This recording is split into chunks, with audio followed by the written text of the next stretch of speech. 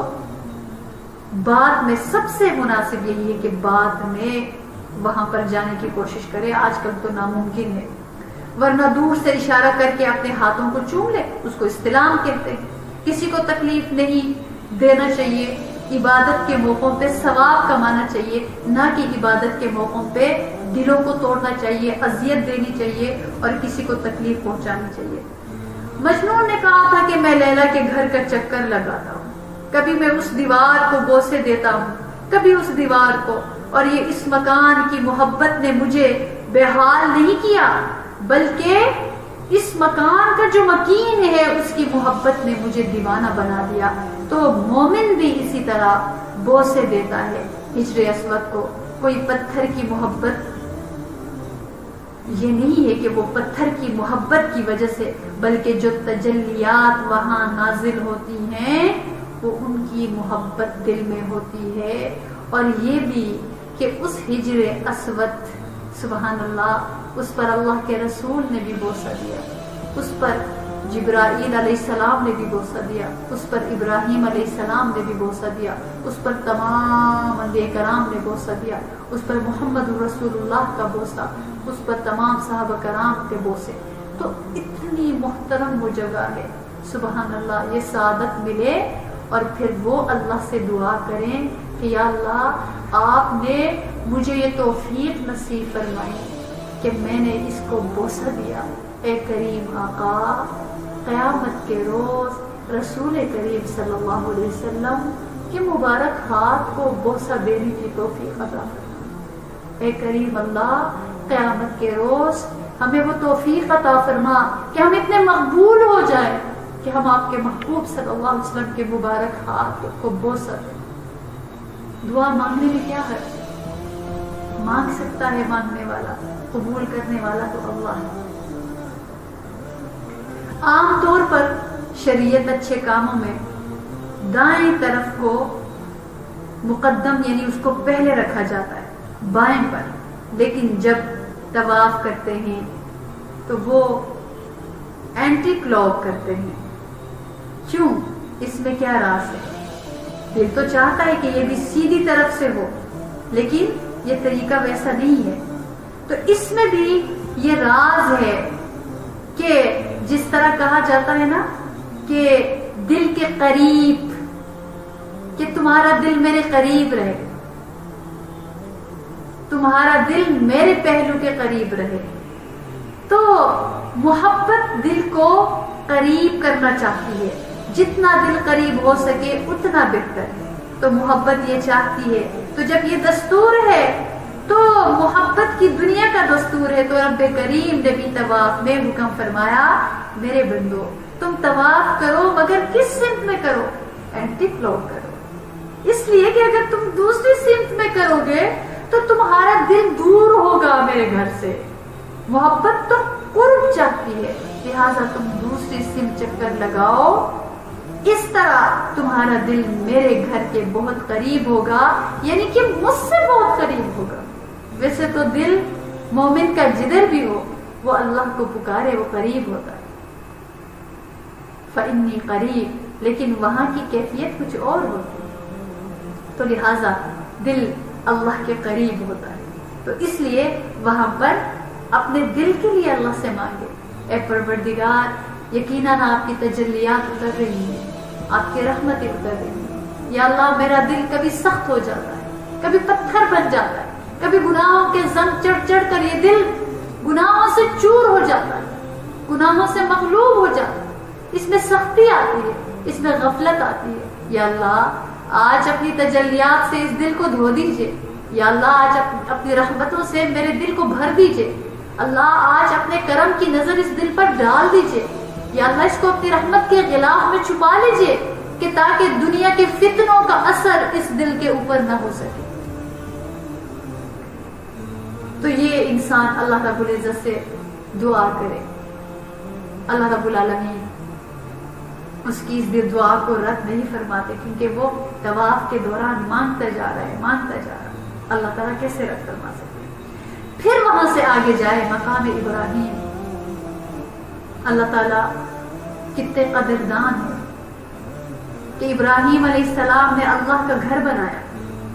اللہ نے ان کے قدموں کے نشان آنے والوں کے لیے سجدہ گاہ بنا دیا۔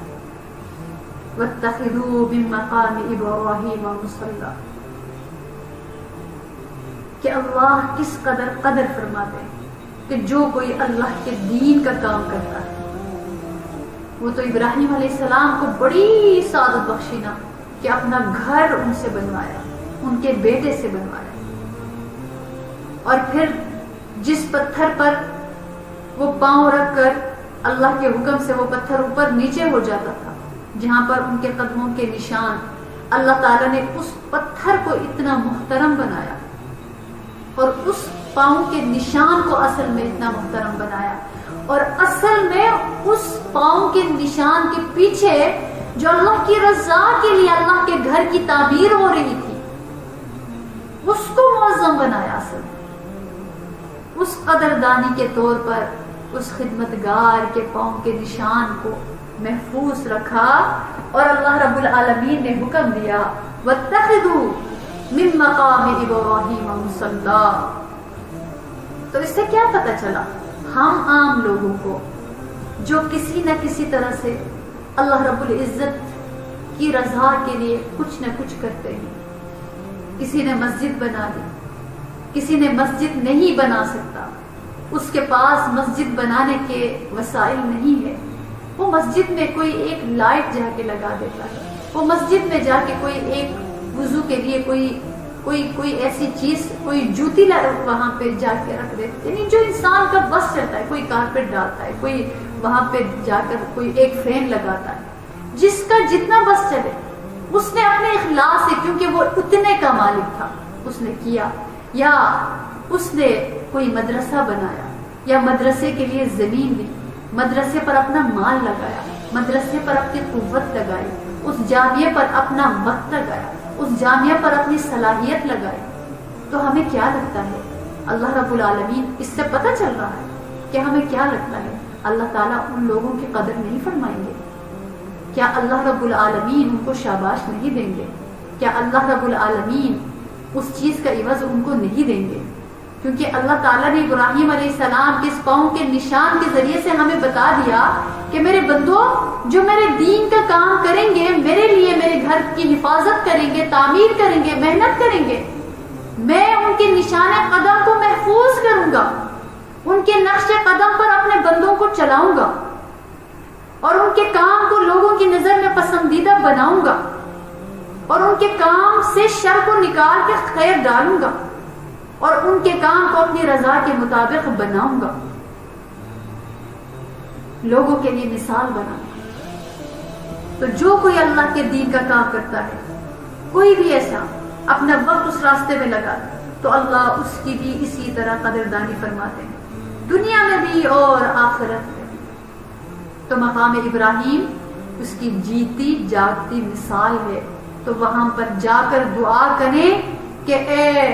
ابراہیم علیہ السلام کے پروردگار جو دین کی خدمت کرتے ہیں، آپ کی نظر میں اس کی عظمت کتنی بڑی ہے، یا اللہ یہاں وہ پتھر کا ٹکڑا ہے جس پر کھڑے ہو کر آپ کے خلیل علیہ السلام نے کعبہ کی دیواروں کو اٹھایا تھا، آپ کے گھر کی تعمیر فرمائی تھی، یا اللہ یہ تو محض ایک پتھر ہے، لیکن ان کے پاؤں اس پتھر سے مس ہوئے تھے، صرف ٹچ ہونے پہ، صرف لگنے پر اس ٹکڑے کو اتنا اعزاز بخشا، اس کو آپ نے نفل پڑھنے کا اس کے قریب حکم دیا، تو پاؤں والے کی کتنی عظمت ہوگی، کتنی قدر ہوگی آپ کے ہاں۔ یا اللہ، اللہ ہم آپ سے دعا کرتے ہیں آپ ہمیں اور ہماری نسلوں کو بھی اپنے دین کی خدمت اور کام کے لیے چن لیجیے گا اور قبول کر لیجیے گا، یا اللہ ہمارے نشان قدم کو بھی اگلوں کے لیے ایسا بنا لیجیے گا کہ وہ ہمارے کام ایسے نیک ہوں، ایسے اچھے ہوں کہ بعد کے لوگ ہمارے ان قدموں پر چلے، یعنی ہمارے ان کاموں کی طرح کام کریں۔ اللہ ہماری نسلوں کو ایسے راستے پر چلانا کہ وہ جو بھی ان کے قدموں پر چلے ہمارے لیے صدقہ جاریہ بن جائے۔ تو یہ اللہ رب العزت سے انسان دعا کرے، اللہ رب العالمین ان دعاؤں کی قدر فرماتے ہیں اور ان دعاؤں کو اللہ رب العالمین قبول فرماتے ہیں۔ اللہ رب العالمین ان دعاؤں کو رد نہیں فرماتے۔ پھر اس کے بعد سعی، جس کو سعی کہا جاتا ہے، صفا اور مروہ، جہاں پہ 7 چکر صفا مروہ کے گرد لگائے جاتے ہیں۔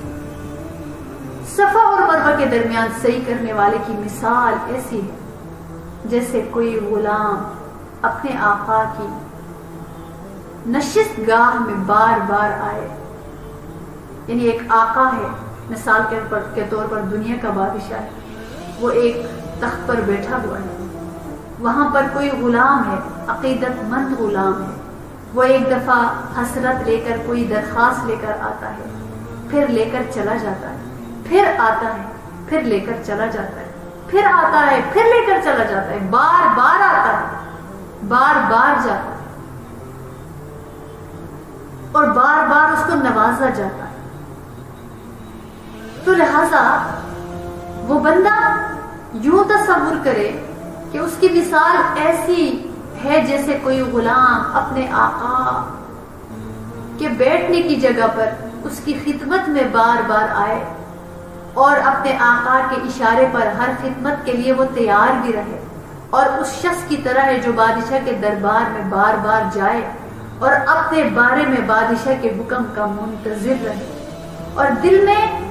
امید کی کشمکش ہو کہ کیا یہ نوازیں گے، کیا یہ دیں گے، کیا یہ عطا کریں گے، چلے پھر چلتا ہوں، چلے پھر چلتا ہوں۔ یہ بالکل ویسی ہی کیفیت ہے، اس کی کیفیت بالکل ویسی ہی۔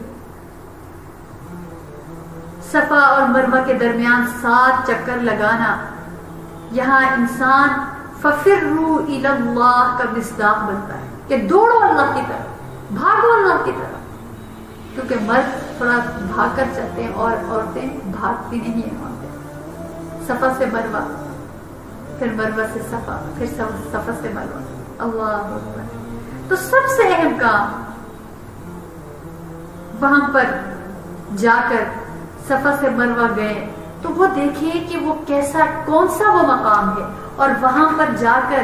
کیا دعا مانگنی چاہیے، اور اللہ رب العزت کو کس طرح سے وہاں پہ منانا چاہیے۔ اپنے آپ کو سب سے پہلے وہ فقیر جانے کہ میں ایک فقیر ہوں اور میں اللہ کو منانے کے لیے اور اللہ کو راضی کرنے کے لیے اور اللہ سے لینے کے لیے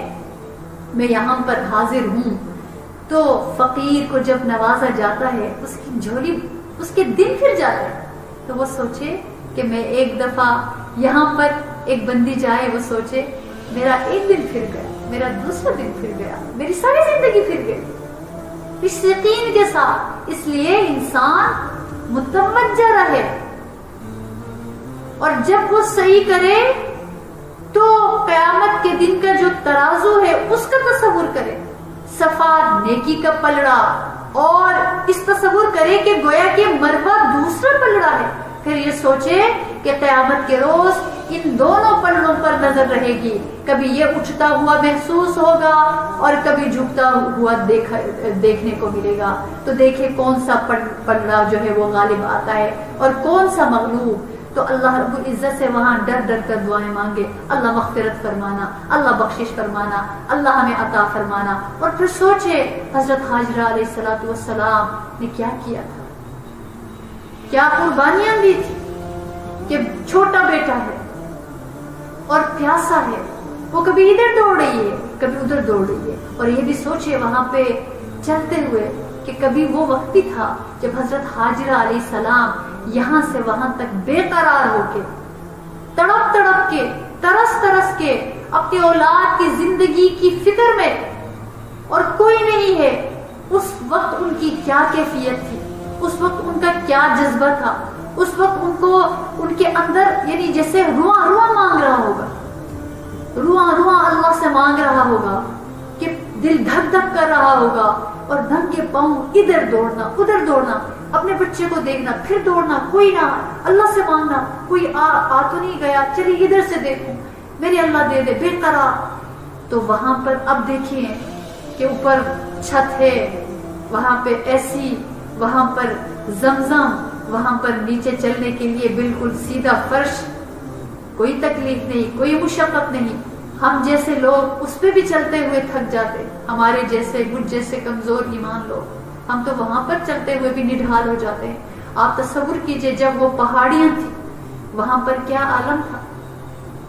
اور وہ کس طرح بے قرار ہو کر دوڑتی ہوں، اور کیسے اللہ پاک نے پھر عطا فرمایا، اور کیا کیا وہاں پہ دعائیں مانگنے کی، اور کیا کیا اللہ کی تجلیات وہاں پہ اتری ہوں گی۔ اس جگہ پر جب بندہ جائے اس کیفیت کو لے کر اللہ سے دعا مانگے، ان کی بے قراری کو سوچے، اور وہ بے قراری کی کیفیت اپنے اندر پیدا کرے کہ یا اللہ میں اپنی زندگی کا یہ غم لے کر آئی ہوں، یا اللہ یہ دکھ لے کر آئی ہوں، یہ تکلیف لے کر آئی ہوں، میں اپنی یہ بڑی بیماری لے کر آئی ہوں، یا اللہ میں یہ سارے مسائل، میری زندگی، میرے دکھ درد، میری لمبی داستان اللہ میں لے کر آئی ہوں، یا اللہ میں بے قراری سے آپ سے مانگ رہی ہوں، میں اپنی اولاد کے لیے مانگ رہی ہوں، میں اپنے بہن بھائیوں کے لیے مانگ رہی ہوں، میں اپنے ماں باپ کے لیے مانگ رہی ہوں، میں اپنے پیاروں کے لیے، رشتہ داروں کے لیے، میں مسلمانوں کے لیے مانگ رہی ہوں، یا اللہ دے دیجیے گا، یا اللہ جس طرح آپ نے زمزم وہاں سے نکالا، یا اللہ ہماری دعاؤں سے اللہ اپنی رحمت کر دیجیے، یا اللہ ہماری زندگی کی تاریکیوں کو دھو دیجیے، یا اللہ ہماری زندگی، ہماری اولادوں کے قدموں پر خیر جاری فرما دیجیے۔ تو اس طرح دعائیں وہاں پر انسان اللہ رب العالمین سے مانگے، اور اللہ رب العالمین ان دعاؤں پر لبیک فرماتے ہیں، عطا فرماتے ہیں۔ تو صفا اور مروہ کے درمیان وہ جب چکر کاٹے تو اللہ رب العزت سے مانگے، اور پھر اس کے بعد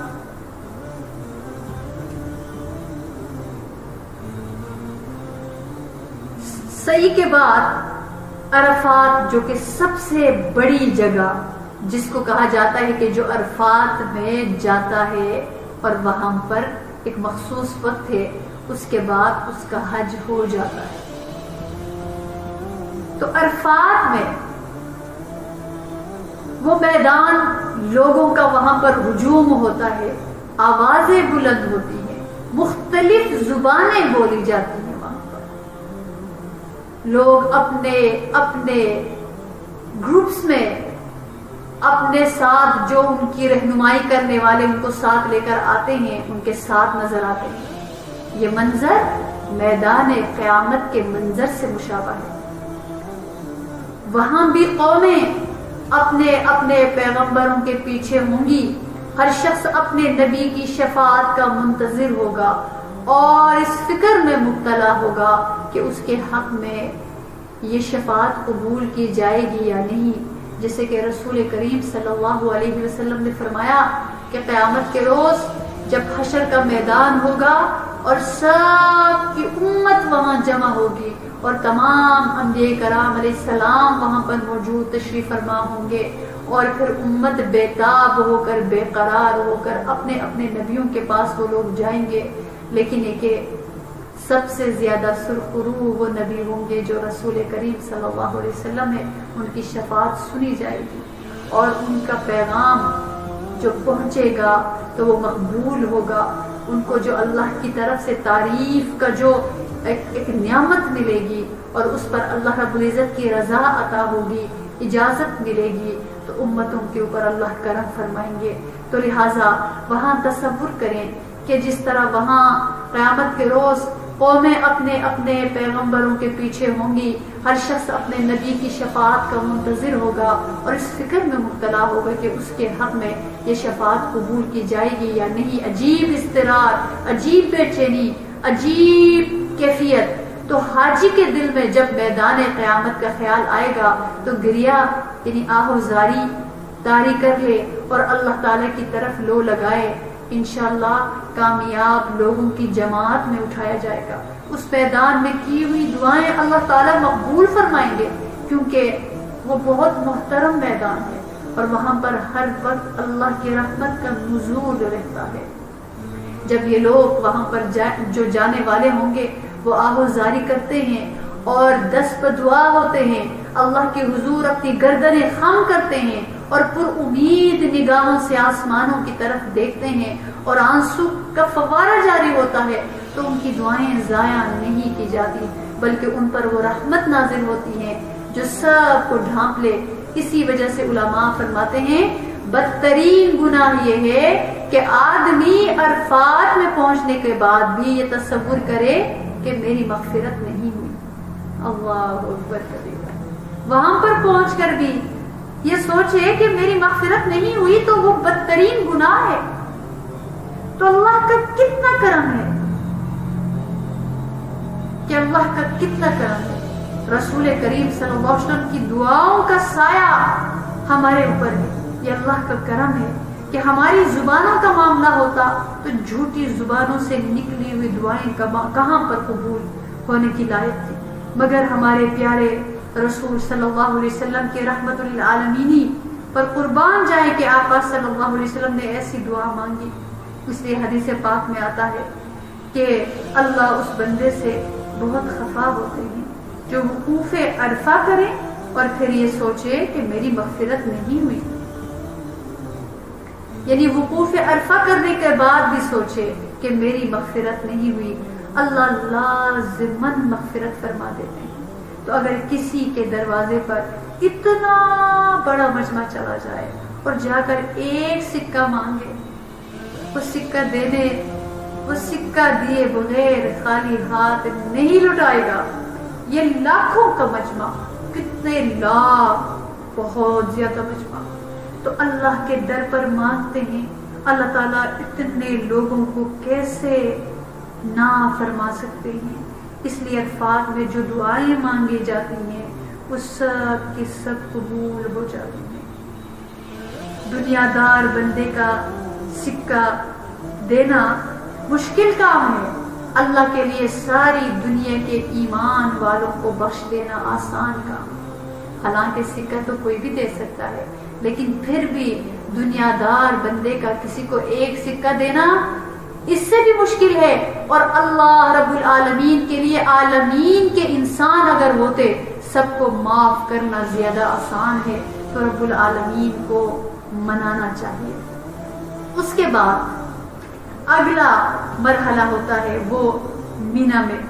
شیطان کو کنکریاں مارنا، اور یہ جو شیطان کو کنکریاں مارنا ہے حقیقت میں اللہ کے دشمن سے دشمنی کا اظہار کرنا ہے،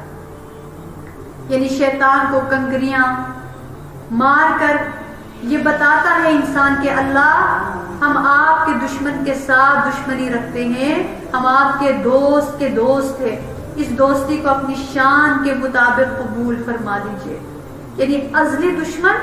جو ہمارا بھی دشمن، ہمارے آباء و اجداد کا بھی دشمن، ان کے آباء و اجداد کا بھی دشمن، اور وہ دشمن ہے شیطان۔ لہٰذا یہ سوچے وہاں پر جا کے کہ میں اس عمل میں حضرت ابراہیم علیہ السلام کے طریقے کی پیروی کر رہی ہوں۔ ہزاروں سال پہلے آج وہ سوچے کہ آج کے دن شیطان مردود ان کے سامنے ظاہر ہوا تھا اور اس نے اللہ کے پیغمبر کے حج میں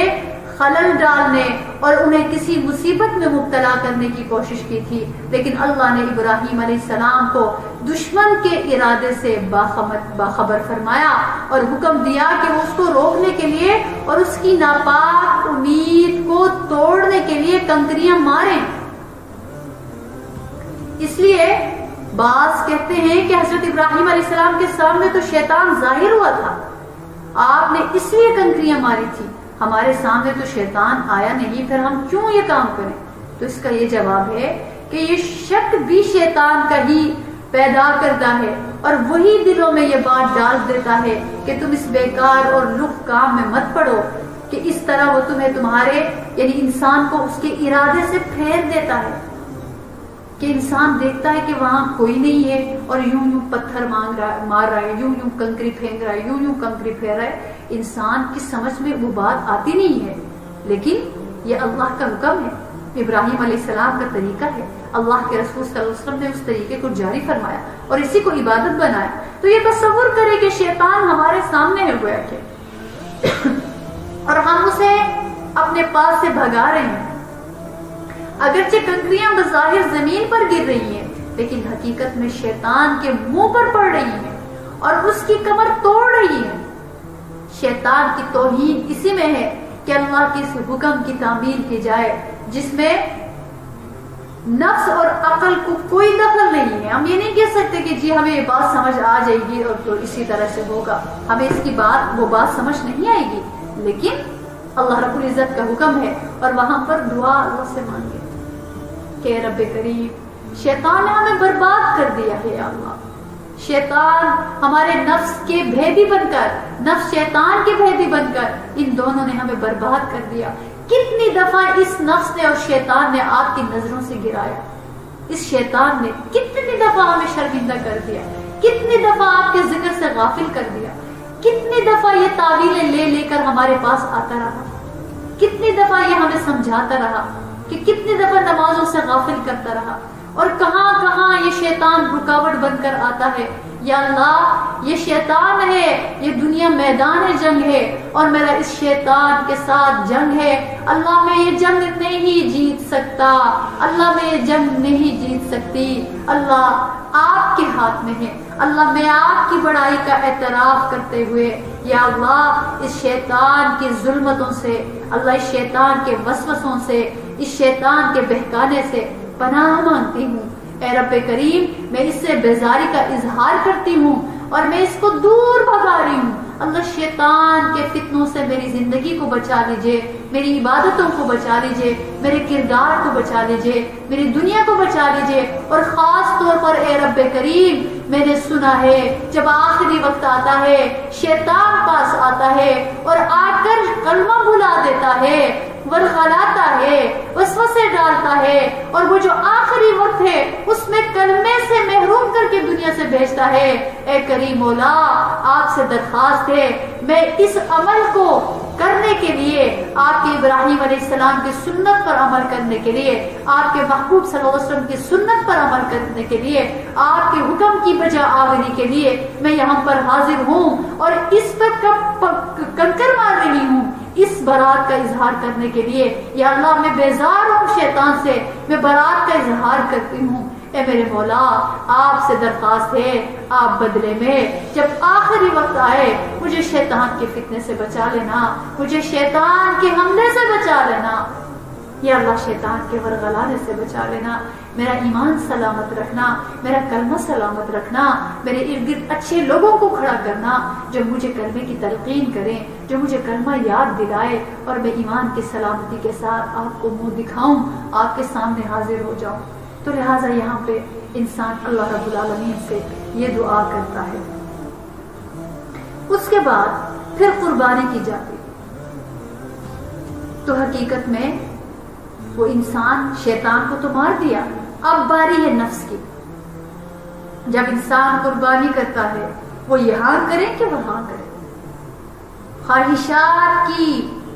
قربانی کی جاتی ہے. اصل میں ظاہر انسان جانور پر چھری پھیرتا ہے اور حقیقت میں اپنے نفس کو ذبح کرتا ہے. حقیقت میں وہ اپنے نفس کو ذبح کرتا ہے. تو لہذا جب مومن نے احرام بھی باندھ لیا، وقوف عرفہ بھی کر لیا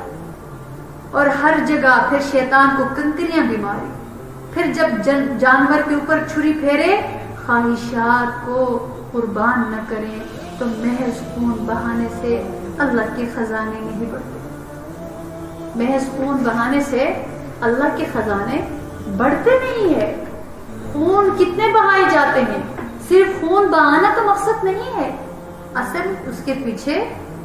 خون بہانے سے اللہ کے خزانے نہیں بڑھتے نہ کم ہوتے، مقصد کچھ اور ہے، وہ ہم نفس کو قربان کریں. ابراہیم علیہ السلام کے واقعے پر اگر غور کرے تو یہی نظر آتا ہے کہ اپنے بیٹے کو پہلے لٹا دیا اور پھر جانور آ گیا. تو نفس کے اوپر چھری چلانے کی پہلے نیت کریں، بار بار آپ نیت کریں. شیطان جس طرح بہکانے کے لیے بار بار آتا ہے،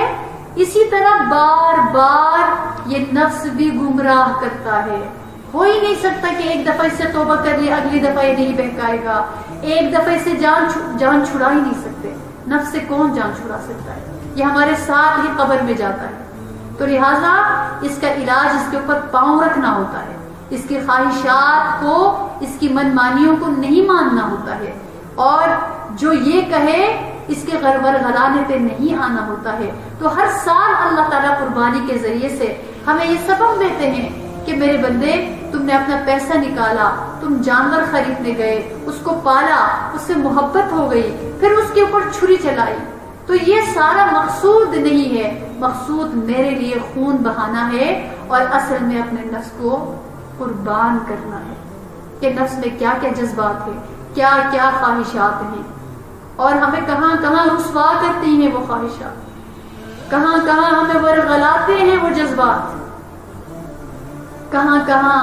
ہم بہک جاتے ہیں، ہم بھٹک جاتے ہیں، اللہ آپ کی نظروں سے ہی گر جاتے ہیں، اللہ آپ کے فرشتوں کی نظروں سے گر جاتے ہیں، اور کتنی دفعہ ہم انسانوں کی نگاہوں سے گر جاتے ہیں. آپ دنیا پہ نظر دوڑا کر دیکھ لیجئے گا کہ کیسے کیسے انسان دنیا میں آئے، کیسے کیسے چلے گئے، کیسے کیسے اللہ نے ان کو عروج دیا، عزت دی، مقام دیا، نام دیا، پہچان دی، اور نفس آڑے آ گیا. اور پھر جب نفس سے واقف نہ ہو انسان اور نفس کی چلاکیوں کو نہ سمجھے، پھر وہ اس کے کہنے پہ آتا چلا جاتا ہے، اور پھر وہ نفس چلاتا چلا جاتا ہے، چلاتا چلا جاتا ہے، اور ایک دن ایسا آتا ہے اس کو رسوا کر دیتا ہے، اور پھر وہ لوگوں کی نگاہوں سے بھی وہ انسان گر جاتا ہے. چھوٹوں سے لے کے بڑوں تک اس پر لعنت بھیجتے ہیں، اس کو گالیاں دیتے ہیں، اس سے نفرت کا اظہار کرتے ہیں. تو اس نفس کے فتنے سے جب قربانی کرے، اللہ سے دعا مانگے، یا پروردگار ان صلاتی و نسکی و محیای و مماتی للہ رب العالمین، یا اللہ میرا سب کچھ، میرا جینا مرنا سب کچھ آپ کے لیے. اللہ اس نفس کو روک دیجیے گا، اس نفس کو اپنا تابعدار بنا دیجیے گا. یا اللہ ہم ہر سال آپ کے سامنے قربانی کا جانور پیش کرتے ہیں، اصل میں اپنے نفس کو قربان کرنا ہوتا ہے. یا اللہ ہمارا ہر دفعہ نفس بچ کر نکل جاتا ہے، اور ہر دفعہ ہم نفس کے گھیرے میں آتے ہیں اور نفس ہمیں قربان کرنے پہ تلا ہوتا ہے. یا اللہ اس نفس کو قربان کرنے کی ہمت عطا فرما، اس پر چھری پھیرنے کی توفیق عطا فرما. تو سوچئے کہ کیا کیا خواہشات ہیں جو مجھے اللہ کی نظروں سے گرا سکتی ہیں، ورنہ نیک خواہشات تو اچھی ہی ہوتی ہیں. اور پھر مرحلہ آتا ہے طواف زیارت. اس کے بعد طواف زیارت کے لیے اللہ تعالیٰ فرماتے ہیں کہ میری طرف آ جاؤ. یہ طواف زیارت یہ حج کا دوسرا رکن ہے. جن کے دل زندہ ہوتے ہیں وہ جانتے ہیں کہ اس موقع پر طواف زیارت کرنے کی کیا برکت ہوتی ہے. حقیقت میں مومن کو شربت دیدار پلایا جاتا ہے کہ اے میرے بندے، تم اپنا گھر چھوڑ کر میرے گھر آئے، آؤ میں تمہیں اپنا دیدار کرا دوں. یہ کیسے ممکن ہے کہ ایک مہمان کو بلایا جائے اور اس کو اپنا گھر تو دکھا دیا جائے مگر میزبان اس سے ملاقات نہ کرے. اس کو دعوت پہ بلائے، سب سے پہلے میزبان آگے کھڑا ہوتا ہے. یہ تو نہیں ہوتا دعوت کے لیے بلائیں اور وہ ہے ہی نہیں. تو مہمان کو اللہ اپنا گھر بلا لیتے ہیں اور طواف زیارت کے ذریعے سے اپنی تجلیات کا دیدار کرا لیتے ہیں. میں کہاں کہاں نہ پہنچے تیری دید کی طلب. تو محبت انسان کو مجبور کرتی ہے کہ اپنے محبوب کا دیدار کرے. موسیٰ علیہ السلام نے اسی لیے فرمایا تھا، عرض کیا تھا کہ ربی ارنی انظر الیک. محبت کیا ہے؟ محبت کیا ہے؟ دل کا درد سے معمور ہو جانا، متائے جان کسی کو سونپ کر مجبور ہو جانا. تو مومن بھی اپنے رب کو اپنا سب کچھ دے دیتا ہے جب وہ حج پہ چلا جاتا ہے، اور اللہ کی محبت سے اپنے دل کو لبریز کر کے وہاں سے آتا ہے. اللہ اکبر. اس لیے حجۃ الوداع کے موقع پر اللہ کے رسول صلی اللہ علیہ وسلم نے جو انداز، جو طریقہ اپنی امت کو سکھایا، صحابہ کرام نے پہنچایا، تو اللہ رب العالمین اپنے بندوں کی اس طرح کی جو حاضری ہوگی وہ حاضری مقبول ہے. لیکن جو بندہ اپنے سے کوشش کر کے جاتا ہے پھر بھی اس طرح سے نہیں کر پاتا جو کہ کر ہی نہیں سکتا، پھر اللہ رب العزت قدر بھی فرماتے ہیں، پھر اللہ تعالیٰ اس کی اس ٹوٹی پھوٹی کوششوں کو ہی قبول فرماتے ہیں. بندہ حاضر ہی تو ہو، بندہ کوشش تو کرے، بندہ محنت تو کرے. تو حج اور عمرے کے بعد جب انسان وطن واپس ہونے کا ارادہ کرے تو سفر کی تیاریاں مکمل کرے اور آخر میں خانہ کعبہ سے رخصت ہو. خانہ کعبہ سے رخصت ہونے کا طریقہ یہ کہ جو نبی کریم صلی اللہ علیہ وسلم نے ایک دعا کی صورت میں بتایا کہ جو طریقہ ہوتا ہے وہ انشاءاللہ آپ کو بتایا جائے گا، لیکن اس کی جو روحانی پہلو جو دعا کے طور پر ہے کہ اللہ کے محبوب سے، یعنی وہاں سے واپسی پر کیا دعا ہونی چاہیے جب آخری رخصتی ہو، وہاں سے وہ واپس لوٹ رہا ہو. تو دعا کا مفہوم یہ ہونا چاہیے کہ اے اللہ یہ گھر آپ کا گھر ہے اور یہ بندہ آپ کا بندہ ہے، آپ کے بندے کا بیٹا اور آپ کی بندی کا بیٹا یا آپ کی بندی کی بیٹی. اللہ آپ نے مجھے اس پر کسی سواری پر سوار کر کے یہ پہنچا دیا جسے آپ نے میرے لیے اپنی مخلوق میں سے مسخر کیا، یہاں تک کہ آپ نے مجھے اپنے شہروں میں پھرایا، اپنی نعمت سے مجھے پہنچایا، یہاں تک کہ آپ نے اپنے حج کے افعال ادا کرنے پر میری مدد فرمائی. اگر آپ مجھ سے راضی ہوئے تو اور زیادہ راضی ہو جا، یعنی اگر آپ راضی نہیں ہیں تو اب راضی ہو جا. لیکن یہ اعمال کرنے کے بعد میں کیسے یقین نہ کر لوں کہ اگر مجھے عرفہ مل گیا آپ راضی نہ ہوئے، یہ کیسے ہو سکتا. لیکن اگر آپ راضی ہو گئے تو اور بھی راضی ہو جا، ورنہ اپنے گھر سے دور ہونے سے پہلے مجھ پر احسان کر، میری واپسی کا وقت آ گیا. اگر آپ مجھے اجازت دیں اس حال میں کہ آپ کے سوا کسی دوسروں کے اختیار نہ کروں، یعنی میں آپ ہی کو چن لوں، آپ ہی کو اختیار کر لوں، آپ ہی کو اپنا بناؤں اور نہ آپ کے گھر کے عوض کوئی دوسرا گھر اختیار کروں. یعنی میں یہاں پہ ہی حاضری کے لیے آؤں گا، میں یہاں پہ ہی سر جھکانے کے لیے آؤں گا، میں کسی اور بت پرستی، کسی سب سے برات کا اظہار کرتا ہوں اور نہ تجھ سے اعراض کروں اور نہ تیرے گھر سے اعراض کروں. اے اللہ مجھے بدن کی صحت اور دین کی سلامتی عطا فرما، میری واپسی بہتر فرما، مجھے جب تک زندہ ہوں اپنی اطاعت نصیب فرما، میرے لیے دنیا اور آخرت کی بھلائی جمع فرما. بے شک آپ ہر چیز پر قادر ہیں. اے اللہ میری اس زیارت کو آخری زیارت نہ بنا، پر اگر آپ اسے آخری بنائیں تو مجھے اس کے بدلے میں جنت عطا فرما. یہ کتنی خوبصورت دعا ہے. اس دعا کا انسان اہتمام کرے، اپنی ٹوٹی پھوٹی زبان میں اسی مفہوم کے مطابق اللہ سے مانگے، بلکہ یہ دعا ضرور مانگے، اللہ بار بار بلانا، اللہ مجھے بھی بار بار بلانا، میرے گھر والوں کو بھی بار بار بلانا، میرے احباب کو بھی بار بار بلانا. تو کیونکہ یہ طواف زیارت اور طواف وداع، تو اس میں بندہ محبت سے بھر کر حاضری دیتا ہے اور اللہ اپنی تجلیات کا روح کی آنکھوں سے، باطن کی آنکھوں سے، دل کی آنکھوں سے دیدار کرواتے. اسی لیے کسی نے کہا کاغذ لکھا، کاغذ لیا، کچھ دیر سوچا، عشق کا بیمار لکھ دیا، نبض جو دیکھی میرے طبیب نے، قربان کیوں نہ جاؤں میں ایسے طبیب پر، نسخے میں جس نے شربت دیدار لکھ دیا، نسخے میں جس نے شربت دیدار لکھ دیا. تو طواف زیارت باطن کی آنکھوں سے اللہ کے دیدار کی مانند ہے. اس لیے طواف زیارت کے بعد گویا حاجی کے بڑے ارکان مکمل ہو گئے. پھر بقیہ دن انسان وہاں رہتا ہے، عبادت کرتا ہے، پھر طواف وداع کرتا ہے، پھر وہاں سے واپس ہو جاتا ہے اس دعا کے ساتھ جو کہ وہ دعا بتائی. ان تمام باتوں سے یہ ثابت ہوتا ہے کہ حج کا سفر عشق کا سفر ہے، مستی کا سفر ہے. تو جتنا ہو سکے وہاں جا کر اللہ سے محبت کا اظہار کرنا چاہیے کہ اللہ میں آپ کو آپ سے آپ ہی کے لیے مانگتی ہوں، اور وہاں اپنے اعمال کے ذریعے سے یہ ثابت کریں کہ میرے مالک میں آپ سے محبت کرتی ہوں، میں یہاں خریداری یا جگہ دیکھنے نہیں، آپ کے دیدار کے لیے یا پروردگار میں آئی ہوں. وَأَتِمُّ الْحَجَّ وَالْعُمْرَةَ لِلَّهِ، مقصود اللہ کی رضا اور ان کی محبت ہے. لہٰذا جو کوئی اللہ سے محبت کا اظہار کرتا ہے وہ بڑے خوش ہوتے ہیں. اس لیے حدیث پاک میں آتا ہے اللہ کو دو بندے بہت پسند ہیں. ایک وہ جو قافلے کے ساتھ چلا،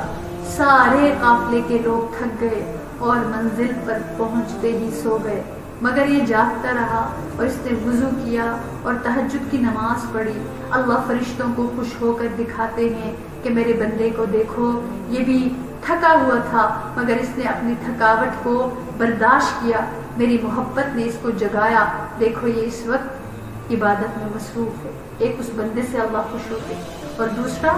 وہ خوبصورت بیوی یعنی مرد ہے یا بیوی ہے، یعنی خوبصورت بیوی یا شوہر، وہ اس کے ساتھ آرام کر رہا تھا یا کر رہی تھی اور یہ اٹھ کر نماز پڑھتی ہے، تو اللہ فرشتوں کو دکھاتے ہیں کہ میری یہ بندی اگر چاہتی تو اپنے محبوب کے ساتھ وقت گزارتی، مگر میری محبت نے اس کو نماز کے لیے کھڑا کر دیا. اللہ اکبر. تو یہ دستور ہے کہ جب میزبان کوئی جاتا ہے مہمان کے پاس تو تحفے میں بھی لے کر جاتا ہے. تو حاجی حضرات کو چاہیے کہ وہ اگر حج کے سفر پر جائیں تو اپنے رب کے لیے تحفہ لے کر جائیں، مگر کس چیز کا تحفہ؟ کوئی مال نہیں، کوئی چیز نہیں، بلکہ اللہ کو انسان کا دل چاہیے اور خالی لے کر جائے کہ اللہ آپ اس کو بھر دیجیے گا. تو اپنے دل کا تحفہ پیش کریں، اپنے دل کو غیر سے خالی کر کے کہیں ہر تمنا دل سے رخصت ہو گئی، اب تو آ جا، اب تو خلوت ہو گئی. تو دل کو اللہ کی محبت سے بھر کر لے کر جائے. تو وہاں سے جب واپسی ہو دل پروردگار کی محبت سے بھرا ہوا، ورنہ یہ نہ ہو کہ کعبہ بھی گئے پر نہ چھٹا عشق بتوں کا، کعبہ بھی گئے پر نہ چھٹا عشق بتوں کا، زمزم بھی پیا پر نہ بجھی آگ جگر کی. زمزم بھی پیا پر نہ بجھی آگ جگر کی، یعنی وہ جو ٹوٹی پھوٹی محبتیں تھی، وہ انسان کا عشق تھا، وہ چیزوں کا عشق تھا، وہ دنیا کا عشق تھا، وہ اپنی منمانیوں کا عشق تھا، وہ اپنی ریاکاریوں کا عشق تھا، وہ عشق جوان ہی رہا. تو پھر بتایا کعبہ بھی گئے پر نہ چھٹا عشق بتوں کا، زمزم بھی پیا پر نہ بجھی آگ جگر کی. تو چاہیے حج کے سفر میں نگاہوں کا پرہیز ہو، غیر اللہ سے بے پرواہ ہو، اپنے اللہ کی طرف متوجہ ہو، اللہ پر نظر ہو. اللہ کیا پتا اب اللہ کی تجلی اترے، اب اللہ کی نظر اترے میرے اوپر پڑے، اب اللہ کی رحمت اترے. اپنے دل کو پیش کریں اور قلب منیب بنانے کے لیے اللہ سے مانگے، قلب سلیم بنانے کے لیے مانگے، سب گناہوں کو اللہ سے مانگے کہ اللہ نیکیوں میں بدل کر میرے دل کو اس قابل بنانا. اس لیے فرمایا جس شخص کا حج قبول ہو جاتا ہے وہ اس طرح لوٹتا ہے کہ جس دن اس کی ماں نے اس کو جنم دیا تھا، اس وقت جیسے گناہوں سے پاک تھا وہ ایسی ہی گناہوں سے پاک ہو جاتا ہے. تو اللہ رب العالمین ہم سب کو ایسے حج کی توفیق عطا فرمائے اور اسی طرح اپنے گھر بلا کر مانگنے کی توفیق عطا فرمائے اور حاضری کی توفیق عطا فرمائے. اس لیے ایک نیک بندے نے پوچھا اپنے شاگرد سے کہ بتاؤ جب تو نے حج کا ارادہ کیا تھا تو اس وقت جو احرام باندھا تو اپنے جسم سے کپڑے اتارے تھے، جو گناہوں کا لباس تھا اس کو اتار کر تقوی کا لباس پہننے کی نیت کی تھی؟ یعنی یہ بہت بڑی بات ہے. یعنی جب احرام باندھنے کی نیت کی تھی تو کیا یہ نیت بھی کی تھی کہ میں اپنے جسم کے اوپر جو گناہوں کا لباس ہے اس کو بھی اتارنے کی نیت کرتا ہوں؟ تو جواب دیا کہ نہیں۔ پھر پوچھا کہ بتاؤ جب تم نے لبیک کا کہا تھا تو لوگوں کو چھوڑ کر اللہ کے سامنے اپنے آپ کو پیش کرنے کا عہد کیا تھا؟ اس نے کہا تھا کہ نہیں، جواب دیا کہ نہیں۔ پھر فرمایا کہ یہ بتاؤ جب تم بیت اللہ شریف گئے تھے اور حجر اسود کا استلام کیا تھا تو کیا اللہ کے دانے ہاتھ پر بوسہ دینے کی لذت محسوس ہوئی تھی؟ تو عرض کیا کہ نہیں ہوئی تھی۔ پوچھا کہ یہ بتاؤ بیت اللہ کے دروازے پر جب گئے تھے تو محبوب حقیقی کے دروازے پر پہنچنے کی کیفیت ملی تھی؟ اس نے کہا کہ نہیں۔ پھر پوچھا کہ جب تم عرفات میں پہنچے تھے تو تمہیں اللہ کی معرفت نصیب ہوئی تھی؟ اس نے کہا تھا، اس نے جواب دیا کہ نہیں۔ پھر فرمایا کہ یہ بتاؤ جب تم نے شیطان کو کنکریاں ماری تھی تو اللہ کے دشمن سے برات کا اظہار کرنے کی نیت کی تھی کہ نہیں؟ جواب دیا کہ نہیں۔ فرمایا جب جانور قربان کیا تھا اپنے نفس کو قربان کرنے کا ارادہ کیا تھا کہ نہیں؟ تو عرض کیا کہ نہیں۔ فرمایا جب تم نے طواف زیارت کیا اللہ کی تجلیات کی زیارت نصیب ہوئی تھی اور اپنی باطن کی آنکھوں سے دیکھا تھا کہ اس دن تمام باتوں کا جواب یعنی مجھے اللہ رب العالمین کی طرف سے وہ کیفیت مل گئی اور اللہ رب العالمین نے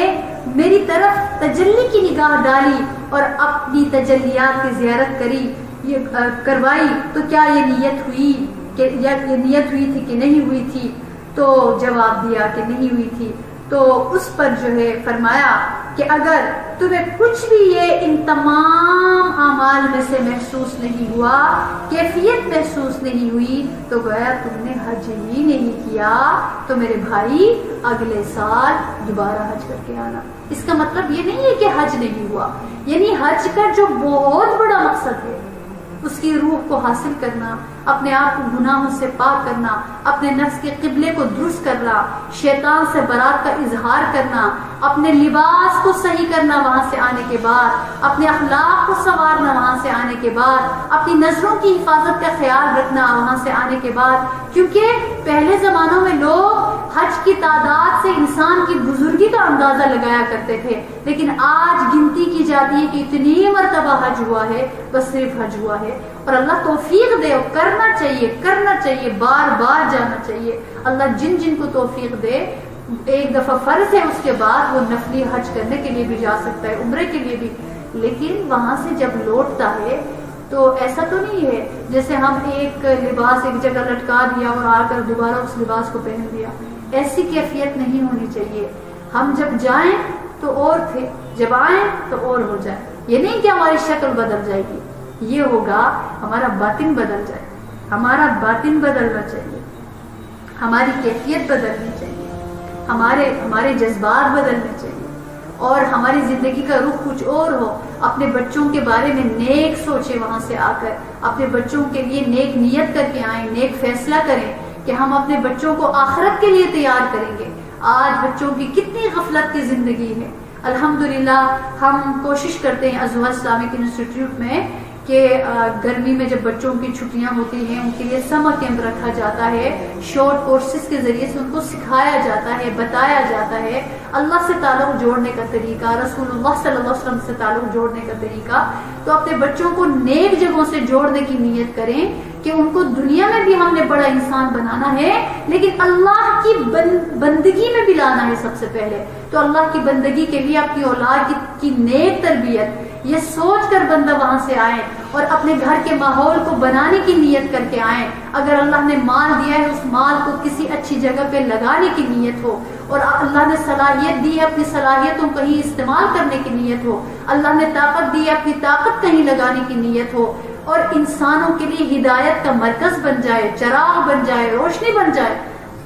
اللہ تعالیٰ کی جو تجلیات کا دیدار کی جو ایک لذت ہوتی ہے وہ جب انسان کے اندر محسوس ہو، اس کا دل بگڑا ہوا نہیں ہوتا، سنورا ہوا ہوتا ہے، جب ان تمام کیفیات سے آراستہ ہو کر ایک حاجی وہاں سے شہر مکہ سے رخصت ہو جاتا ہے تو جاتے ہوئے تمناؤں کا خالی کشکول لے کر جاتا ہے، اور جب آتا ہے تمام بات باطنی دولت سے لبریز ہو کر، سراپا نور ہو کر، سراپا فضل ہو کر، سراپا رحمت ہو کر لوٹتا ہے۔ اس لیے کہا جاتا ہے کہ جب حاجی حج سے واپسی ہو تو اسے دعا کروانی چاہیے اور اس کی دعا قبول ہو جاتی ہے۔ لہذا کسی نے کہا کہ عشق و حسن کے انداز سکھا لوں تو چلوں، منظر کعبہ نگاہوں میں بسا لوں تو چلوں، در کعبہ سے پھر ایک بار لپٹ کر رو لوں، اور کچھ اشک ندامت کے بہا لوں تو چلوں۔ تو وہاں سے اشک ندامت بھی بہا کر آئیں اور اللہ سے اللہ کو مانگ کر بھی آئیں، اپنی زندگی کو بدلنے کی نیت کر بھی آئیں۔ اللہ رب العالمین ہمیں حج مبرور کرنے کی توفیق عطا فرمائیں، اور جب ہم حج کریں اللہ رب العالمین اپنے ملک، اپنے وطن جب آئیں، وہاں کی زندگی سنور جائے، نکھر جائے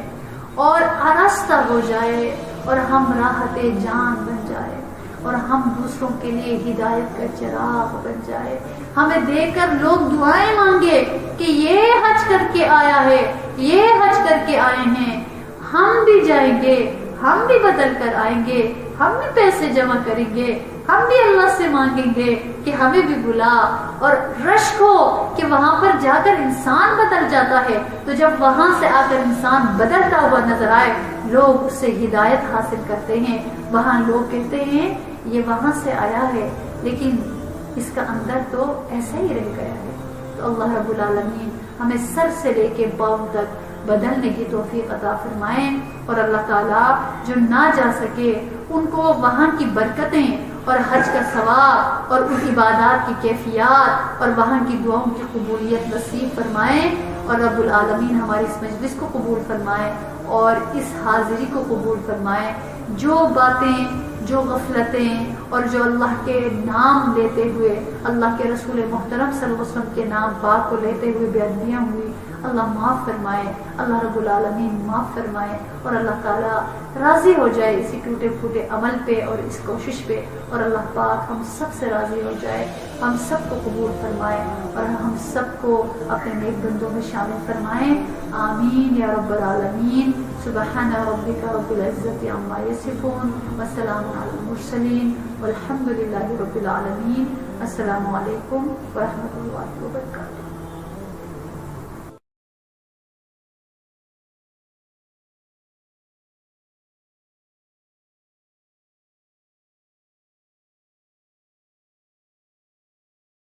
ہوں گی اضحیٰ اسلامک انسٹیٹیوٹ کے تحت کرائے جانے والے آن کیمپس اور آن لائن کورسز کا مختصر تعارف سماعت فرمائیں۔ First of all, on campus courses کے حوالے سے سماعت فرمائیے گا 6 سالہ عالمہ ڈگری کورس جس کی degree is equivalent to double masters in Arabic and اسلامیات ہے۔ اس کے علاوہ 2 سالہ فاضلہ ڈگری کورس کرایا جا رہا ہے۔ اس کے ساتھ ساتھ 1 سالہ فہم دین کورس جو ہے وہ شروع کرایا جا رہا ہے، جو کہ سیمسٹر بیسڈ ہے، اور ہر سیمسٹر کے اینڈ پر جو ہے وہ سرٹیفکیٹ کا بھی اجرا کیا جائے گا۔ اس کے ساتھ ساتھ قرآن عظیم الشان سے متعلق کرائے جانے والے آن کیمپس کورسز میں حفظ القرآن ہے۔ ماشاءاللہ آپ نے ڈیٹیل سماعت فرمائی ہیں کہ اس دفعہ وفاق المدارس میں 100% رزلٹ جو ہے وہ حاصل کیا ہے ان بچیوں نے، اللہ رب العزت قبول فرمائے۔ اس کے علاوہ تجوید القرآن، ترجمۃ القرآن اور تفسیر القرآن کی کلاسز جو ہیں وہ شامل ہیں۔ یہ کورسز جو ہیں وہ ہمارے آن کیمپس سیٹ اپ میں صبح اور شام دونوں شفٹس میں جو ہے وہ کروائے جا رہے ہیں۔ آپ اپنے سہولت کو مد نظر رکھتے ہوئے کسی بھی شفٹ میں ان کورسز سے مستفید ہو سکتے ہیں۔ Secondly, online set up کے حوالے سے میں آپ کو بتاتی چلوں کہ ہمارے آن لائن سیٹ اپ میں 3 سالہ آن لائن عالمہ ڈگری کورس جو ہے اس کا آغاز کیا جا رہا ہے۔ یہ ایسا کورس ہے جس کے ہر سال کے اینڈ میں ڈگری کا بھی اجرا کیا جائے گا، اور انشاءاللہ بفضل اللہ یہ کورس کرنے کے بعد آپ اس اہل ہو جائیں گے کہ اگر آپ اپنے معاشرے میں دین کی تبلیغ کرنا چاہیں تو آپ اس کو ضرور کر سکتے ہیں۔ اس کے ساتھ ساتھ قرآن عظیم الشان سے متعلق بھی جو کورسز آن لائن کروائے جا رہے ہیں اس میں تجوید القرآن ہے. ماشاء اللہ ہمارا لیول 1 اور لیول 2 جو ہے وہ کمپلیٹ ہو چکا ہے، لیکن دوبارہ جو ہے ہم اس کو سٹارٹ کر رہے ہیں. اس میں کوئی ایج لمٹ نہیں ہے، ینگسٹرز بھی اس کو جوائن کر سکتے ہیں اور لیڈیز بھی جو ہے وہ ہر عمر کی اس کو جوائن کر سکتی ہیں. اور اس کے ساتھ ساتھ جو ہے وہ تفسیر القرآن کی بھی جو ہے وہ آن لائن کلاسز جو ہیں وہ جاری اور ساری ہیں. آپ اس میں جو ہے وہ ایڈمیشن لے سکتے ہیں. اس کے علاوہ 1-on-1 جو ہے وہ ناظرہ قرآن کی بھی جو ہے وہ کلاسز ہوتی ہیں. اگر آپ انڈیویجولی جو ہے وہ اپنے بچوں کو قرآن سکھانا چاہیں تجوید کے ساتھ تو آپ ہم سے رجوع کر سکتے ہیں. عوام الناس کی سہولت الضحیٰ اسلامک انسٹیٹیوٹ کی اولین ترجیح رہتی ہے، اور اسی